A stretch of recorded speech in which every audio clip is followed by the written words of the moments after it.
Welcome to Stream, a trucktractortrailer.com production. My name is Zach Miller. I am your host, and I'm honored to be joined today by Adam Wingfield, who is the Managing Director of Innovative Logistics Group. Adam, welcome. Thanks for joining us today. Thanks for having me today.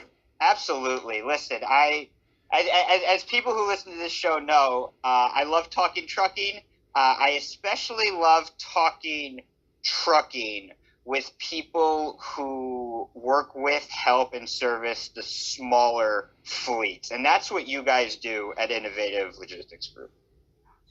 Absolutely. You know, one of the biggest things that I have a passion for is I have a passion for helping small businesses. Mm-hmm. And the beauty about the trucking industry is that less than 5% of carriers out there are over 10 units or more. So you've got that large percentage of carriers that are in that 97% or 95 to 97 percentile that are the small guy. And those are the folks that we represent. I think that's such a fantastic point, and I think that's something that gets lost on so many people, in the American public, but also the elected officials, that trucking companies are small businesses in and of themselves. And, look, we all know there are major carriers out there. We all see the major carriers on the road. But that's not the core of trucking. The core of trucking are, like you say, those small firms that you work with on a daily basis. That's trucking. Absolutely, man. And the thing is, just like you said, it's just misconceived because you see the mega carriers that have the one name brand, that you see their trucks all over the highway, and you think that, okay, well, you know what, those guys dominate the roads, man. But it's not, man. It's your single owner operators. When they truly say the heartbeat of America is in trucks, I mean, it really is, because it's if it wasn't for the small carriers, if it wasn't for the owner operators, if it wasn't for the small fleet owners, we would be in a world of trouble right now. The country would stop. I mean, the country would not be able to function without these guys. Absolutely. And Absolutely. I'm sorry. Go ahead. This, though, what are, most of your clients, what are their biggest needs? When they come to you guys and they say, Adam, we need help, what do they need help with? What do you walk them through? Zach, is a variety of things, from carrier compliance. Like, we're in a federal regulated industry, and there's a lot of regulations out there that, if you're a company driver and then you move over to as an owner operator, that's a big jump, right? So that's a big step. And even if you're an investor, and what I call an investor is someone who buys a truck and then hires on someone to drive a truck for them, you may not have any idea on what to look for, what to expect, what the cadence is, what the requirements are, what permits you need, what licenses are required, what type of truck to buy.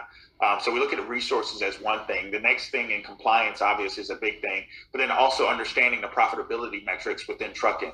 Because there's a lot of times where folks get into the business, and sure, you can make a lot of money on the top, but at the end of the day, it's the bottom line that pays the light bills. And then helping people understand how to make measurements and how to make adjustments to maximize on their expenses and maximize on how they control their expenses, and then be able to better stay in business based on those metrics. But one of the biggest things is really just the literacy, the business literacy and acumen that's associated with trucking. Is very different from any other entrepreneurial effort. It's not like selling candy bars and Mary Kay, or opening up, a pressure washing company, or doing landscape. And it's very, very different. Incredibly so. And the margins are pretty slim for the owner operators in the beginning. Absolutely. Too, I think. Is it around like 3 to 5%? It's higher than that. It's higher than that. One of the things we always say is that, right around these times now, you see break-even points, which is the bottom line on profitability numbers, about $1.65 to $1.70 in most cases. Well, if you're able to get freight, at a decent rate, decent margin, right now you should be in between 15 to 20%. Anything over that is gravy. Anything below that is kind of a red flag and something that you want to look at.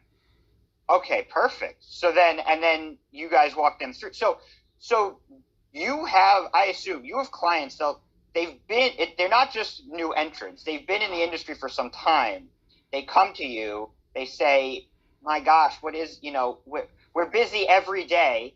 We're hauling freight every day, but our margins are only about 10%. What's going on here? What's happening? How can we fix this? Yeah, I always say, every Super Bowl team that's ever won a Super Bowl has had to back up and punt at some point.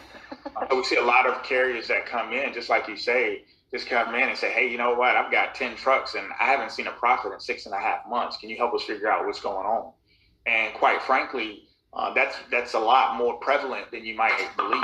So one of the things that we always suggest is that we go through and we look at those things, but we're also are assisting those folks that get started and want to make sure that they don't go through those same hurdles as they go through the process of running and managing and sustaining a successful trucking company. Are they I mean, let's talk about the three pillars of profitability, right? Because I think this goes to the business literacy, and then the understanding of the trucking industry, of how that works. Because, the sad truth is, and certainly correct me if I'm wrong, but just because there's freight available to haul doesn't mean that that's the right freight for you Right. to be hauling.